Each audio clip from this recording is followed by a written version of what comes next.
I've often said that I wished people could realize all their dreams and wealth and fame, and so that they could see that it's not where you're going to find your sense of completion. I believe that I had to become a famous, idea. Yeah. And get all the stuff that people dream about, and accomplish a bunch of things that that look like success in order to give up my attachment to those things. It's been part of the evolution of ego is to spend your first half of your life acquiring and adding, thinking you can add to yourself, and it looks great. I mean, it looks great when you got a cool car and you got good, nice clothes, and and you've done something that people admire. When I was about 28, after a decade as a professional comedian, I realized one night in LA that the purpose of my life had always been to free people from concern. Just like my choosing to free people from concern got me to the top of a mountain. Look where I am. Look what I get to do. Everywhere I go. I'm going to get emotional because when I tap into this, it really is extraordinary to me. I did something that made people present their best selves to me wherever I go. I am at the top of the mountain, and I was, and the only one I hadn't freed was myself. I played the guy that was free from concern so that people who watched me would be free from concern. And that's when my search for identity deepened. I wondered who I'd be without my fame. Who would I be if I said things that people didn't want to hear? We don't matter. You're supposed to say, we're important, and you're supposed to say, it's all going to be all right, and you're supposed to say that, whatever you dream can come true, and you're supposed to say all those things. I do believe in manifestation, power of that kind of stuff, but I don't believe that any of it matters. This mattering is to me a human construct. Yeah. I used to think Jim Carrey is all that I was. Just a flickering light, a dancing shadow, the great nothing masquerading as something you can name. I don't exist, so they're all characters that I've played, including Jim Carrey, including Joel Barish, including any of those things. They're all characters.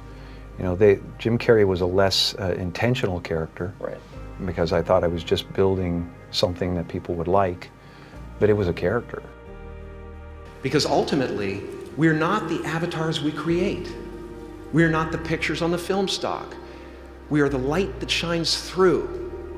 All else is just smoke and mirrors, distracting, but not truly compelling.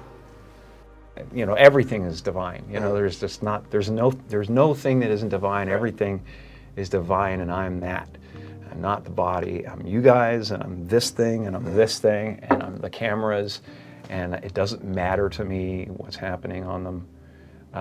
Sometimes I still have the groove cut in me that wants my hair to look nice. Right. It's an ancient thing. Yeah. There's still ego there, Yeah. but I don't.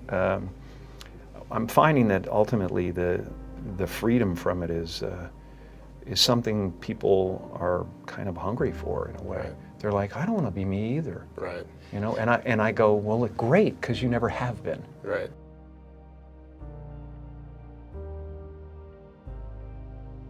But to find real peace, you have to let the armor go. Your need for acceptance can make you invisible in this world. Don't let anything stand in the way of the light that shines through this form.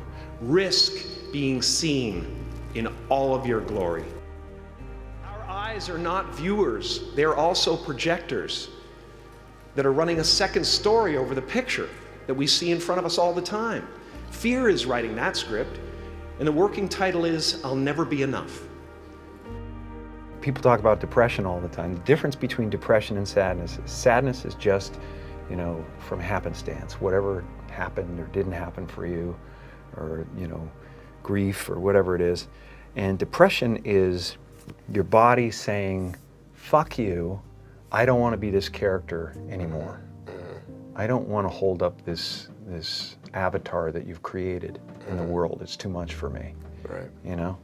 And so a friend of mine who's a spiritual teacher has a really good take. His name is Jeff Foster, and his take on it is that they should change, you should think of the word as depressed as deep rest. Deep rest. Your body needs to be depressed. It needs deep rest from the character that you've been trying to play. Right. The great and powerful Oz. I'm the great and powerful Oz. How dare you come near me? Kind of thing. This is the voice Of the ego. And if you listen to it, there will always be someone who's doing better than you. No matter what you gain, ego will not let you rest. It will tell you that you cannot stop until you've left an indelible mark on the earth, until you've achieved immortality.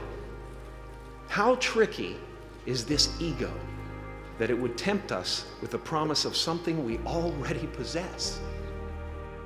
You can spend your whole life imagining ghosts, worrying about the pathway to the future, but all there will ever be is what's happening here, in the decisions we make in this moment, which are based in either love or fear. So many of us choose our path out of fear disguised as practicality.